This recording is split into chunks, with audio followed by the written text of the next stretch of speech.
Here we go. So welcome everyone. This week we are jumping into Genesis 3. But before we do that, I want to hear what you all remember from our discussion last week about the second creation story. So what are some of the lingering things you remember from that discussion? Well, it's different from the first one. It was a kind of a different approach, different language. Mm-hmm. Different order of things that happen and when man's created and that kind of thing. One of the things, and as I was watching this on a recording, it was so real that I wanted to speak. Yes. And say, oh, I have a question. I went, oh, I'm watching a recording. I can't do that. But the order of events, one thing that kind of confused me was in the first creation story, the plants have seeds and the trees have fruit. And there's been no mention that they were misted with water or anything like that. And then in the second creation story, nothing is there until the water comes. So it was just like, wait a minute. In the first one, it's all there. So it magically appears. But in this one, in the second creation story, it's totally different. It needs to have the water first and nothing has a seed yet. The seeds are inside waiting to come out. And I didn't know if that was an observation or just if there was anything to add to that. But I think you all explained it with the way the story was done. Yeah, that's a really cool observation. And it kind of brings to light a reminder that there is no tap of water in the ancient world. There's no water main.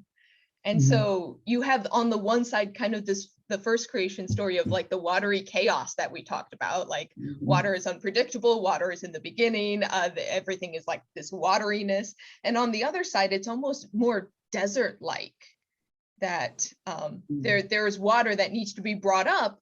And yeah, there isn't life without water. And it kind of has like different relationships to water. So, Hey, Larry. I finally hear my computer is kaput, but I got on my iPad. All right. All right. Good to have you with us. Sue, were you about to say something? Just let Larry know we are on record. Okay. Yeah. Yep. So. Yep. I got the mess. They showed it to me. All right. So other things that you remember from or things that stood out from last week? I don't know if it was part of the discussion. I don't remember everything that was talked about, but I was so struck by the difference in the tone, and the J writer is more folksy, and God is walking around in the garden. I've always just loved that, looking and but one thing I don't know if it was talked about, but it seemed like at first I thought that God changed his mind or her mind about whether or not eating the apple was going to be kill them. And the serpent says it's not going to. I think that must have to do with mortality, not immediate death. That's the only thing I could think of when I was rereading it last night. Okay. That's one thing I was wondering about. All right. He changed his Go ahead. Sorry. I didn't mean to interrupt you. Sorry. I was going blah, blah, blah. Did anybody mention the rivers? Talked about the river that flowed through and divided into 3 more rivers. Yeah. So was in the second story. Okay. Yeah, Mary Ellen.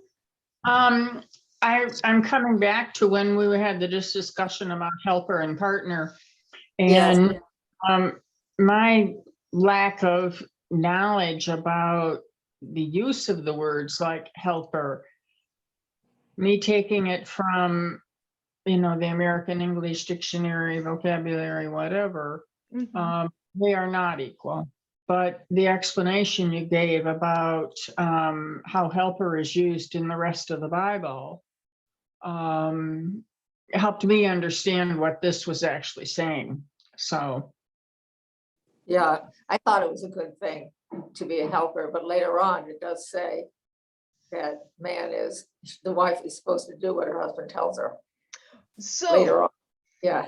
This is actually a great segue. Thank you all for the recap. It's good to know what like kind of like throwing pasta at the wall and seeing if it sticks. It's good to hear what you all are thinking about. So we kind of ended last week a little bit rushed.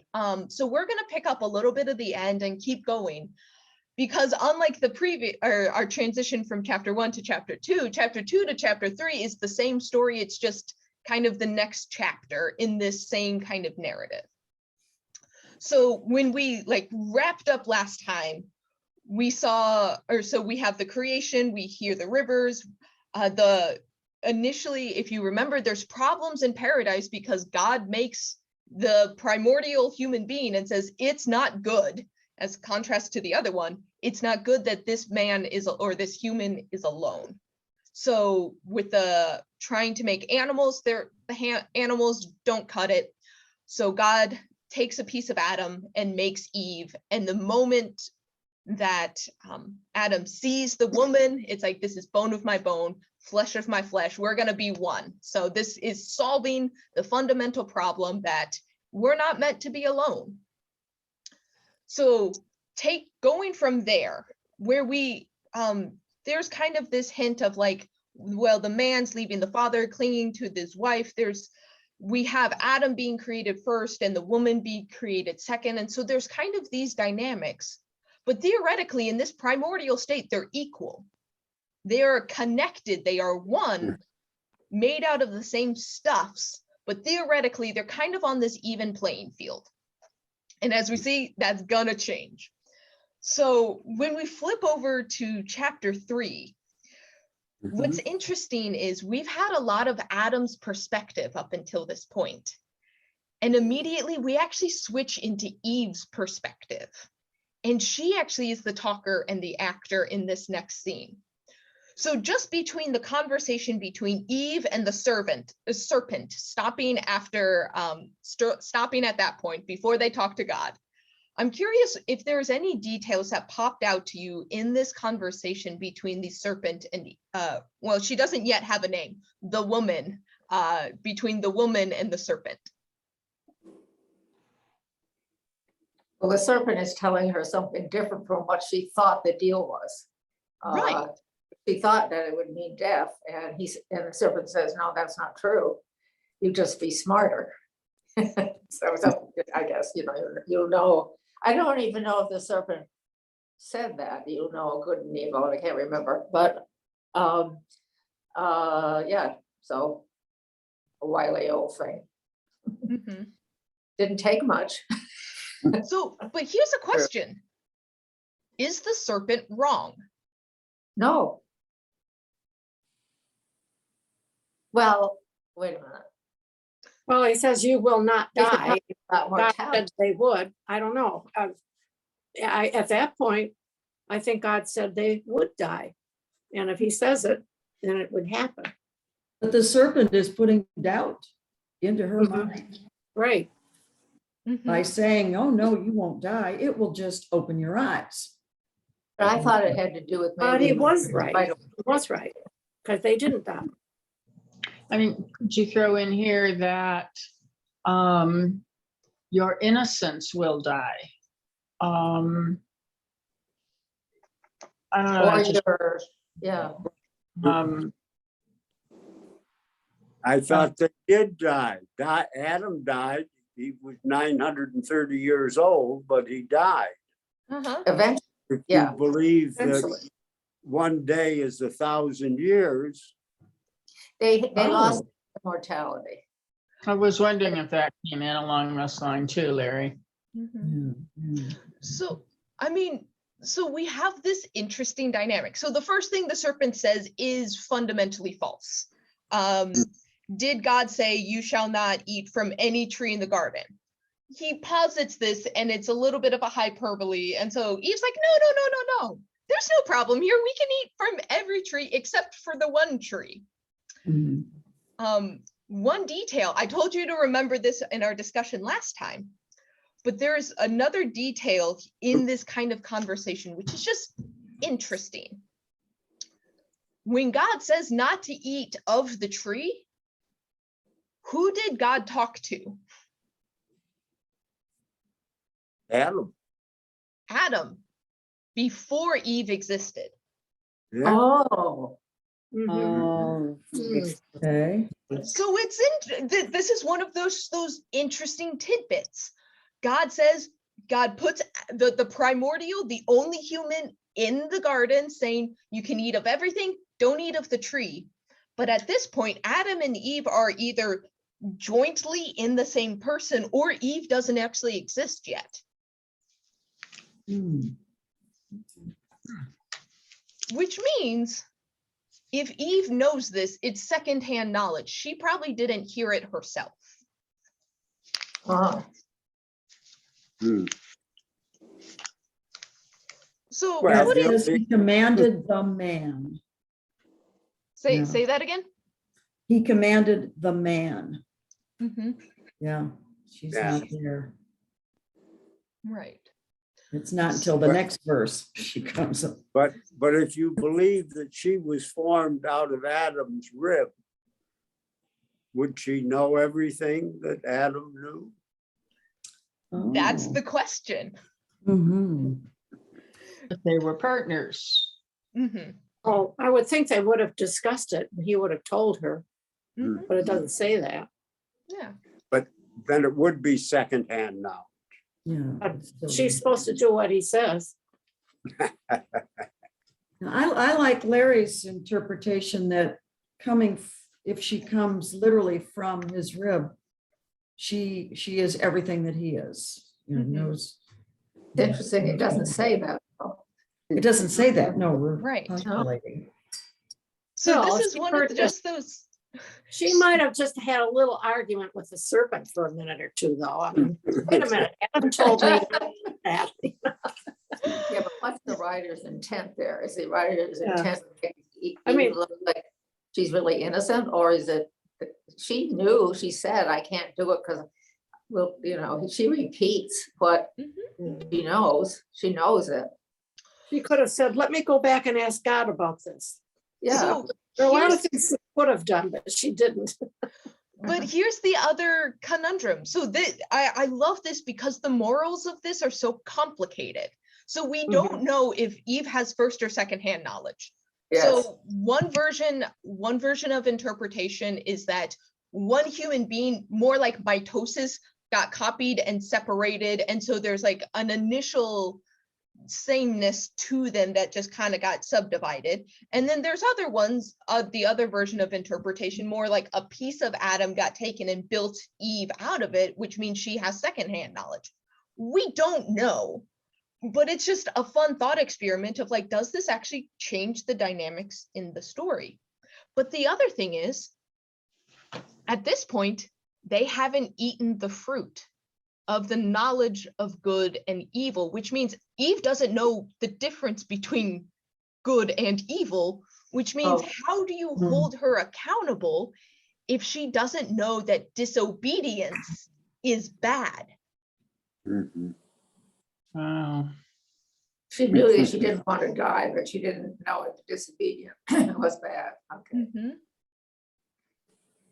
Well, I would think that all those commentaries that were written, the Talmud and the Mishnah, whatever they are, would have really jumped on something like this. Did they? Oh, they do. Oh. The joke that the folks that I know that study the Torah and the Mishnah and the Talmud say that if you get two rabbis together, you'll get three opinions. Yeah, yeah. So it's one of those that there's a lot of writing over this, and there's so many answers and so many beautiful imaginative ways of understanding this that there are no clear answers of what they think is going on here. But this is like one of the fundamental problems of like Eve is doing something and we understand it as bad, but she doesn't. She fundamentally has no idea what it means to be bad and disobedient. Mhm. Which is why some interpretations actually talk about this like childhood. Toddlers do not understand disobedience. Toddlers don't really understand the difference between good and bad, which is why toddlers can be rotten sometimes. Little kids can be mean, but they don't fully understand what it means. And so there's a question of, is this talking about kind of some of the dynamics in childhood? Mm. I don't know, she seemed like an adult in the story. But I mean, so she may be physically an adult, but like, how long does it take like us, like how many years for like our mental processes? So she may be a fully formed adult, but is she still mentally a child? Maybe We some- always talk about those between maybe the ages of 18 and 25. You know, technically adults, but their brains just don't seem to be completely formed yet to make the best decisions. Yeah. Well, she was innocent then. I don't know. But- Well, Adam wasn't, he ate it. He knew it. so we'll get to Adam in just a moment. Mary Ellen, I saw you try to pop up there with this. Oh, I just said she was innocent, and then Helen brought it in, so that's just fine. I kind of agree with your idea of a toddler. They have a sense of the world around them, but don't understand why they can't run into the street, or why the burner on the stove is hot and how dangerous it could be. They just don't grasp the concepts and have to constantly have it reinforced. So that kind of an allusion to her makes a lot of sense to me. And it isn't really until they eat the fruit that they have that knowledge to understand the pleasures and dangers of the world around them. So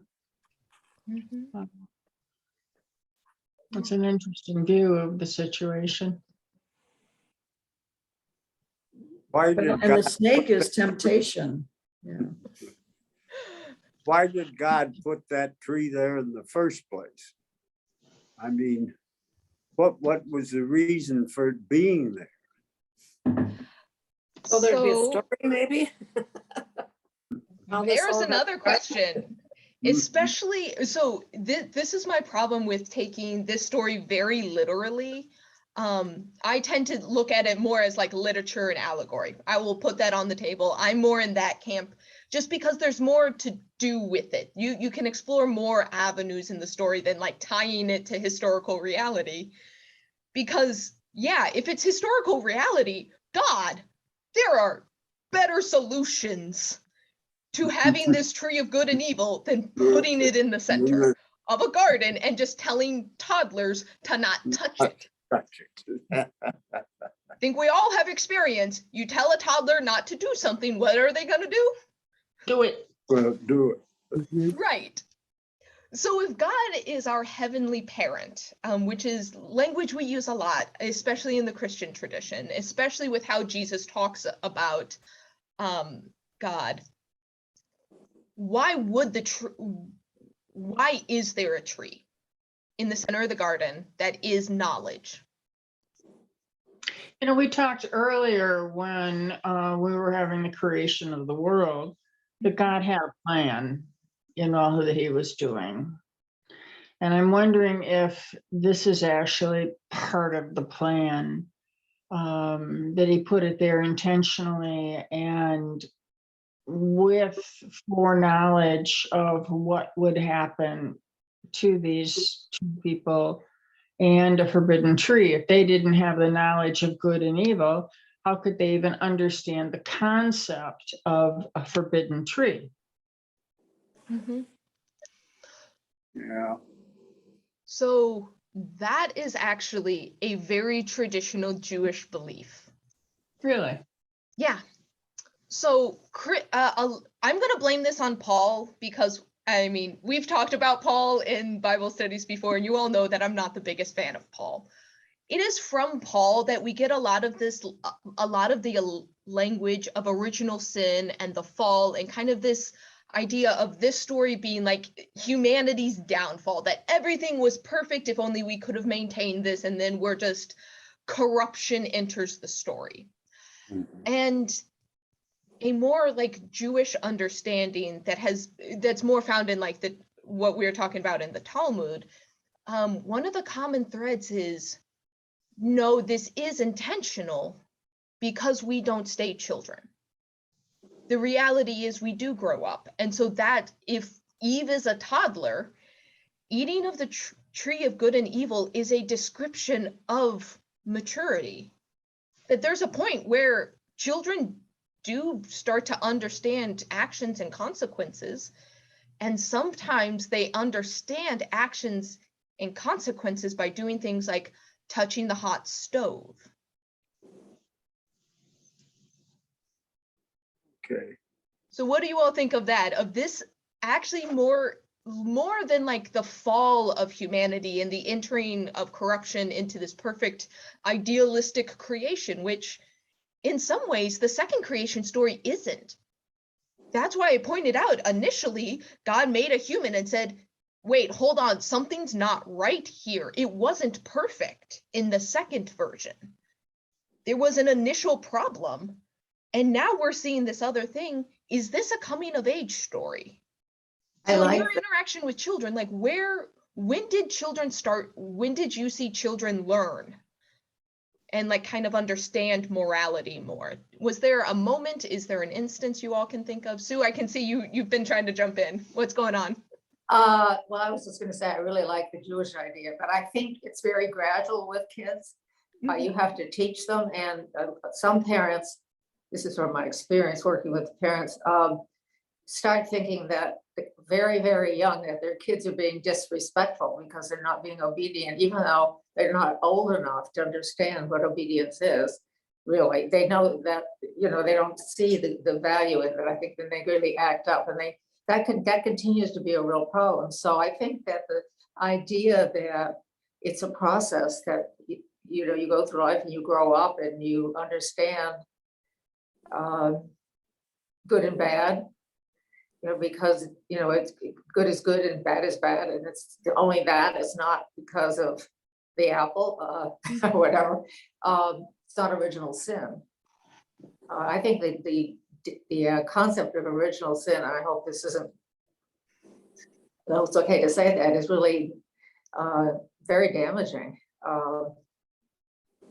You don't hear about it much anymore. I don't hear ministers talking about original sin, but it's, I mean, one of the things I read when I was in college, I read Niebuhr, and he said, you probably remember this, that he could believe in original sin because he had a toddler or a baby that screamed, and and that taking account of how the human being really is, a mixture of good and evil, and that it's unrealistic to assume that man is all good, because it just doesn't deal with, you know, what happens in the world.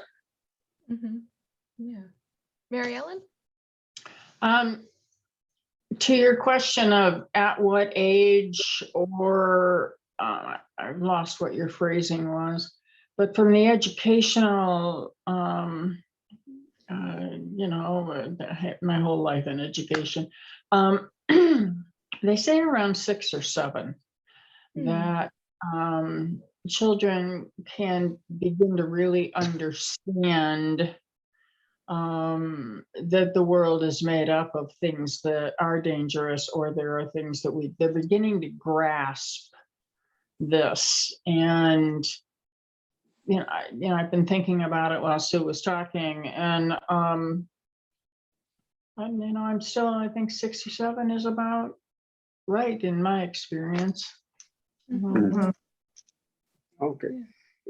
You know, given that the Bible was written by people like us after the fact, and going along with Mary Ellen's idea that God had a plan to start with, okay?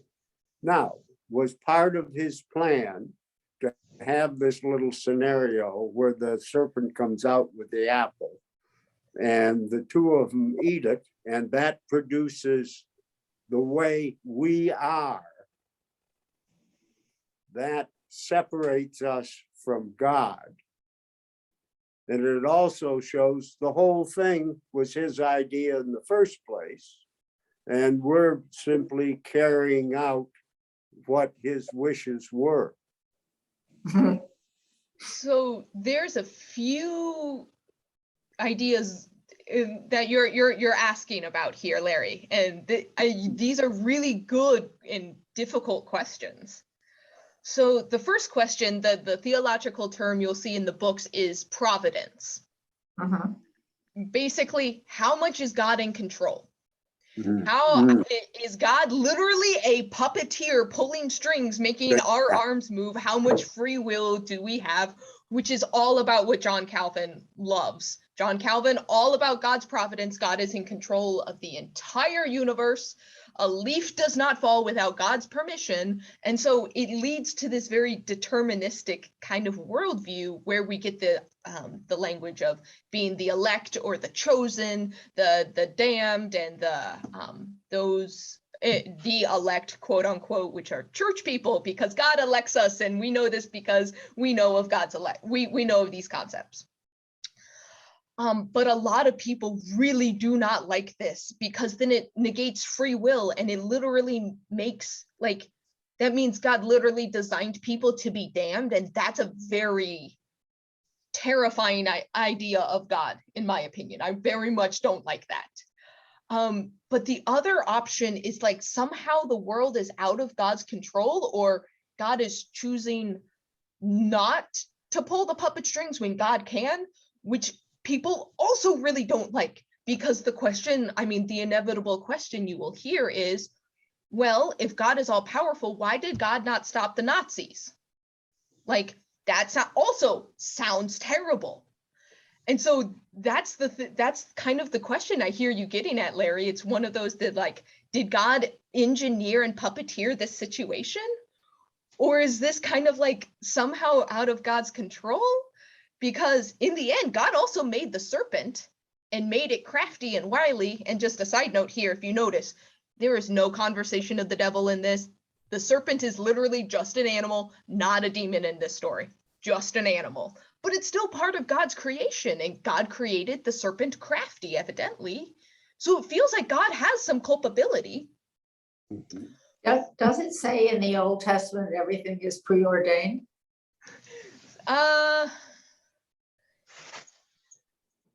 Preordained is a Calvinistic term. Well, I wonder because the interpretation of, I was thinking Calvin or Paul, was that, or well, even in the Gospel of John, that we knew from the beginning that this was going to happen. And you know, that Judas was just doing God's will or something. Right. Mary Ellen? I'm wondering, looking at this and, you know, all the new ideas you're throwing out here, is this story the beginning or the transition between God creating the world and having a plan, setting everything up, and knowing what was coming in what order? Is this his first step in stepping back?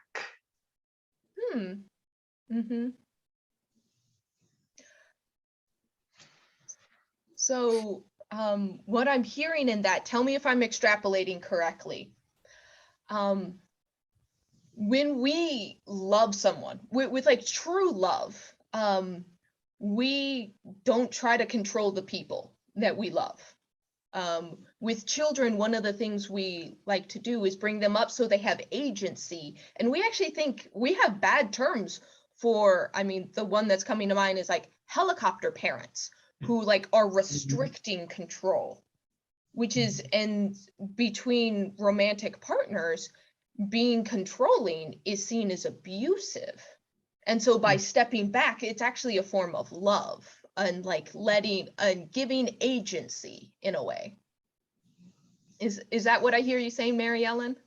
That it's like the work he needed to do is accomplished, and now he's created this man and woman, And in his plan, he knows that they will propagate, that, things will start to explode in as far as, ideas in people and, just the whole world functioning, even as we know it now, to me is an explosion of what happened in the Garden of Eden. But to me, this story where knowledge is being shared now with humans and its good and evil, and therefore the ramifications of all of that. To me, this is God's first step, stepping back and turning the world over to his last creation. Mhm. Okay. So I'm going to use this actually as a jumping off point. I'm going to skip I'm going to talk through this so I can, or a few of the things so we can continue our discussion, because we only have 20 minutes left. And I think this next thing is a beefy topic that I want us to have time for. So a few details going along, and I'll pick up what you're saying, Mary Ellen, in just a moment. So some interesting details that are just nuggets I don't want us to miss. The thing I love of how this scripture talks about Eve is she has so much agency in this story. She talks with the serpent, and like, here are these action words. She saw that the tree was good for food, which has this like she is able to like process and make value judgments. It was a delight in her eyes. She has a sense of beauty and discerning. And she desired to be wise. There's this quest for like, yeah, wisdom is good. And so there's this value judgment that there is a value in what she's seeing. And so she ate it, which is taking her own agency, and then she gives it to her husband, which is interesting because Adam is so passive. He just accepts it. There's no argument, there's no nothing. So we have Eve as this active agent, and we have Adam as a very passive person in this. And then it goes to the ramifications. So the next part of the story, where once again we see God in a very more anthropomorphic sense. God is walking around. God is enjoying the breeze. There's this bodiliness to God in this story. And he's talking with Adam of like, hello, where are you? And we see that one of the first things that happens with this knowledge is modesty. Like, oh no, we're naked. And I love that God's like, who told you that? Like, who else is there to talk? And God's like, who told you we were naked? It's just funny thing. And then we have the passing of blame from like, he's like, okay, Adam, did you eat the fruit? Adam's like, Eve told me to. And Eve is like, the serpent told me to. And so they're all passing blame, like toddlers do, pointing the finger. I love how children they are. But that brings us actually to what I want to talk about is the curses that God gives to them after this whole reality sets in. And kind of talking about like, yeah, is God kind of like stepping back? But also thinking about this as allegory, because once again, are these words whispered into the ears of the writer from God's own mouth, or is this a story that people are using to explain something? And there may be a bit of both. There is divine inspiration and divine imagination, but what is this saying about the world? And so we have the curse of the snake crawling on its belly and having this like animosity between snakes and women, and this kind of humans don't like snakes, evidently. We have the woman, God saying your childbearing will increase in pain, and your desire shall be for your husband, and your husband shall rule over you. And to the man, being kicked out of the garden means no more free food. You will toil, and you will have to work the ground from which you came from. And basically life isn't going to be easy anymore. So my question from this point, thinking about like is this talking about God kind of relinquishing control? Are these curses that God is imposing, or are these just God talking about the consequences of what they did? Is God imposing these things, or are these consequences to actions taken that are kind of already in the system and God's just voicing them? It's not God's fault.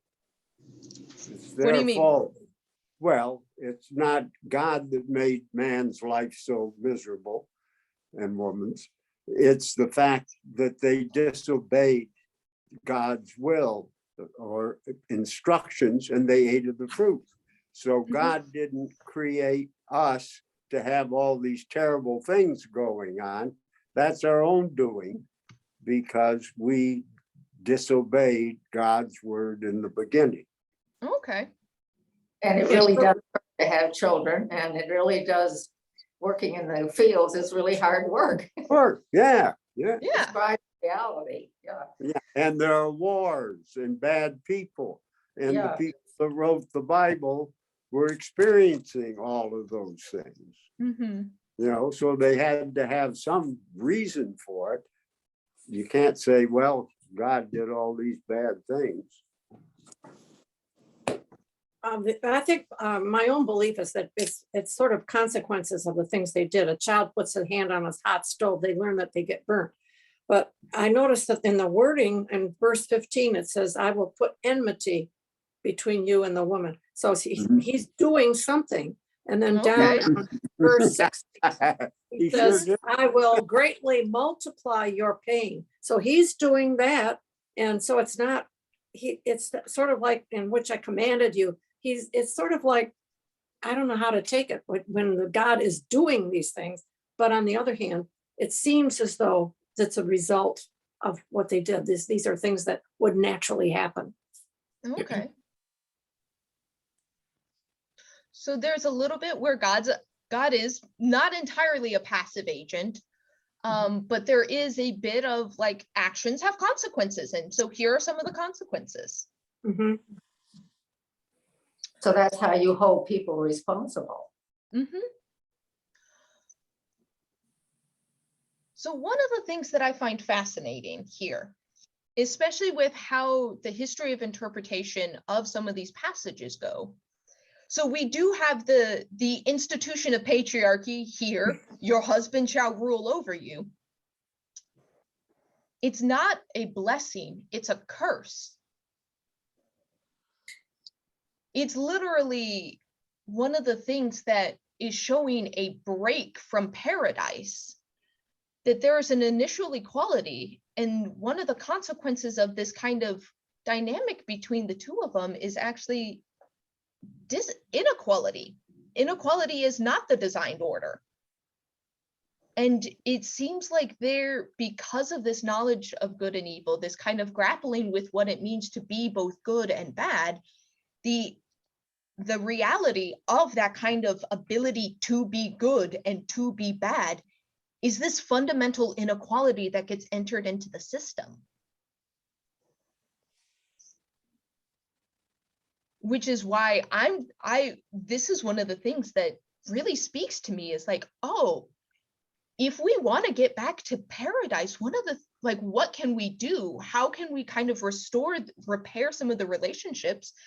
And if inequality is one of our fundamental punishment, or is part of the curse of our badness, then would be trying to restore equality between all people part of our redemption.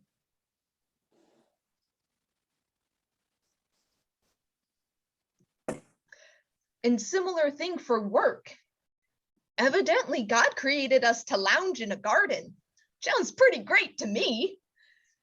Work is a punishment. It's the result of us being unable to like keep our shit together in some ways.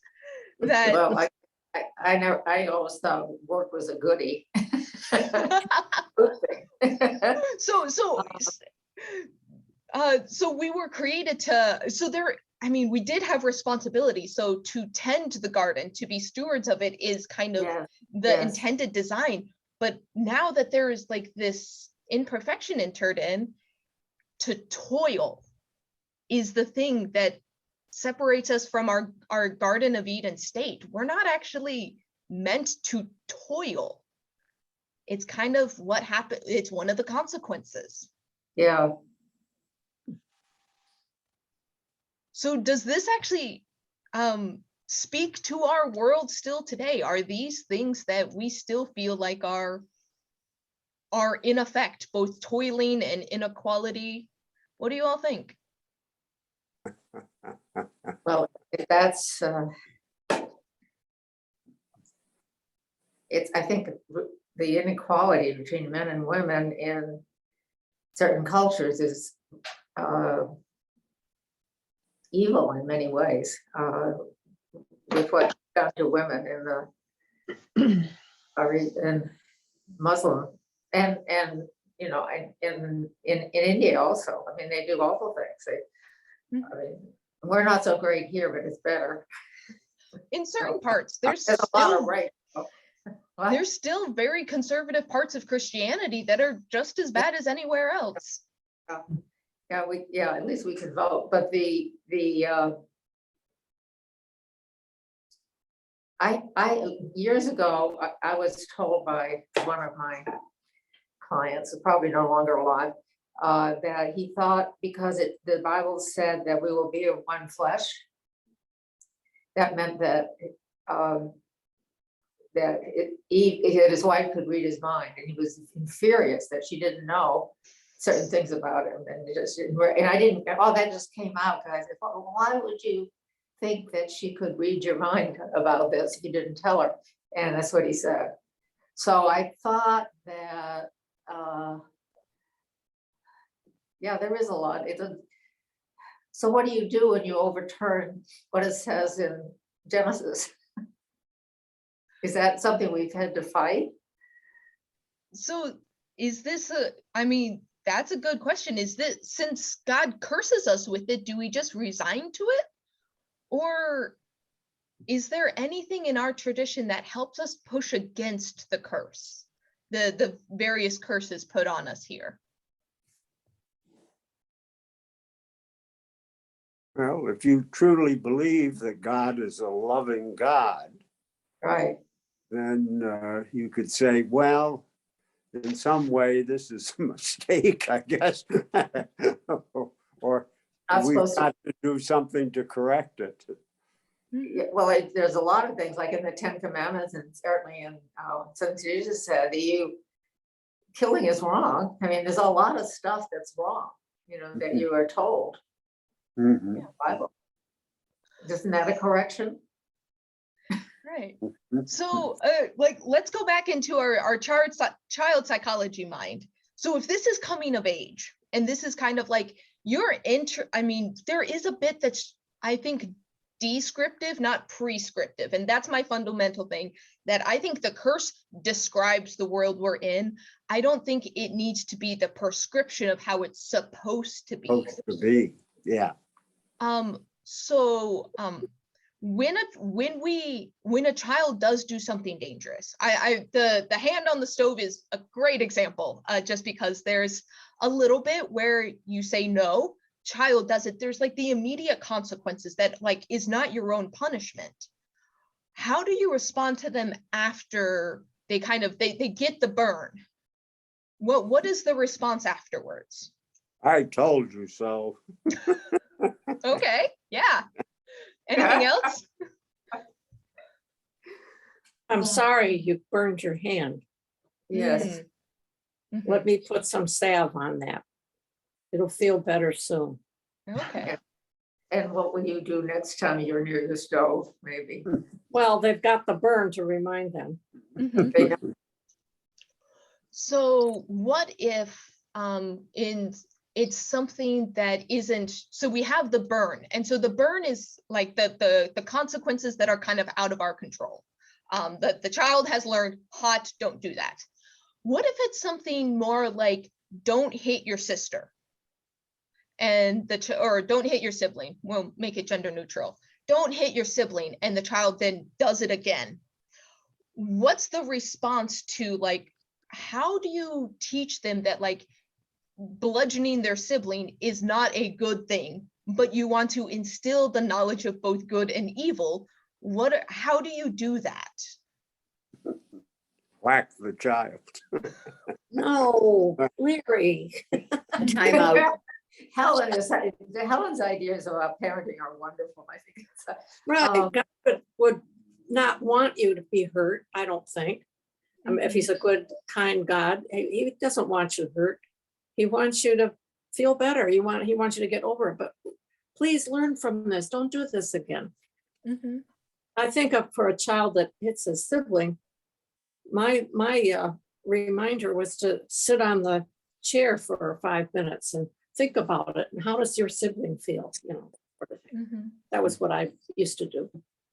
That's a good idea. I would say to my daughter, well, how would you feel if so-and-so did that to you? And she'd say, I wouldn't care.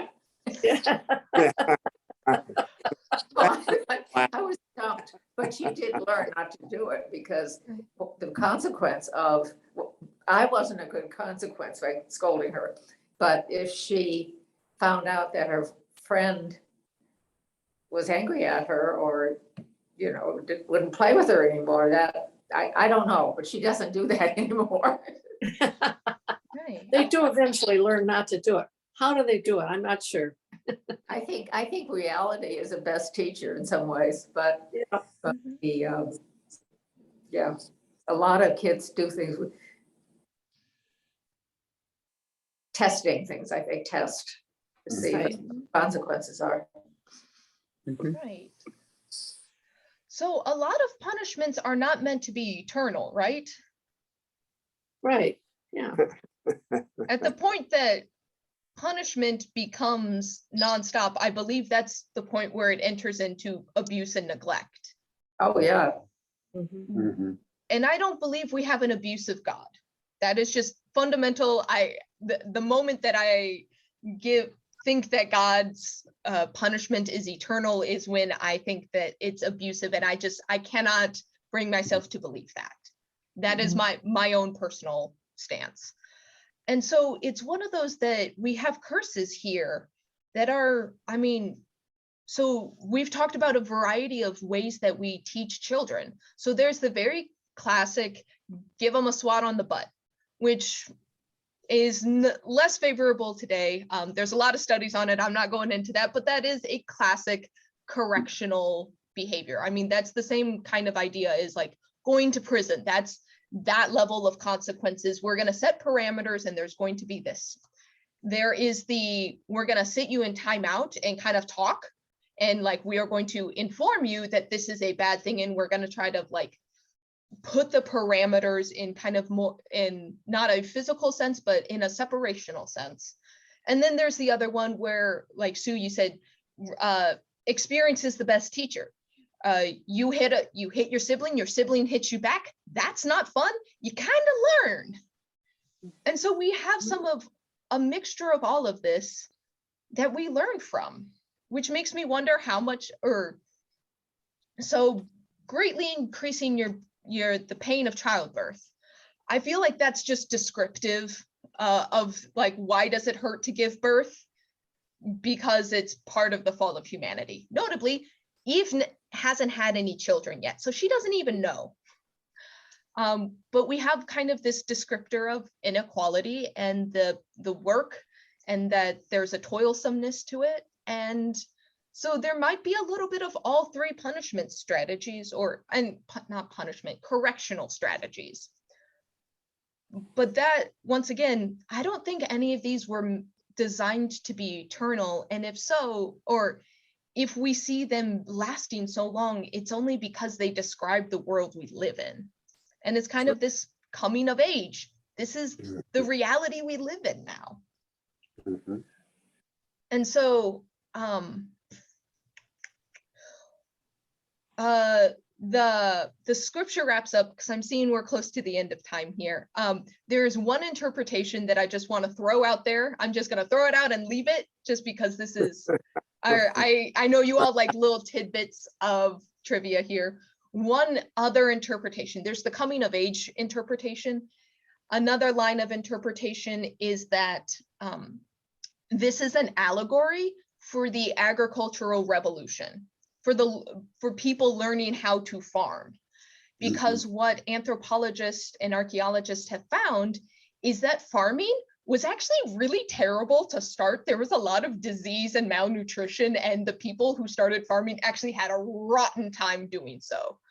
But they think that part of it was for protection, that there was less clan or like inter-clan violence, that if you had a strong person and you stayed put, they kind of protected you.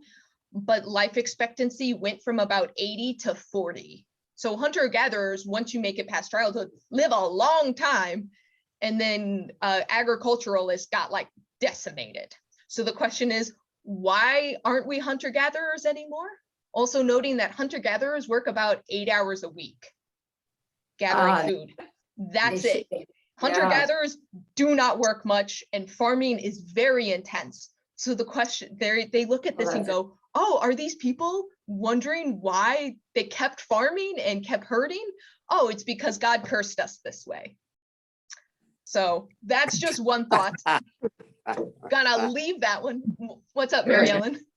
You said you were going to tie in what I was talking about before into the discussion, and Yes. Well, could we pick it up next week? I mean, yes. Remind me one more time. What was your comment again?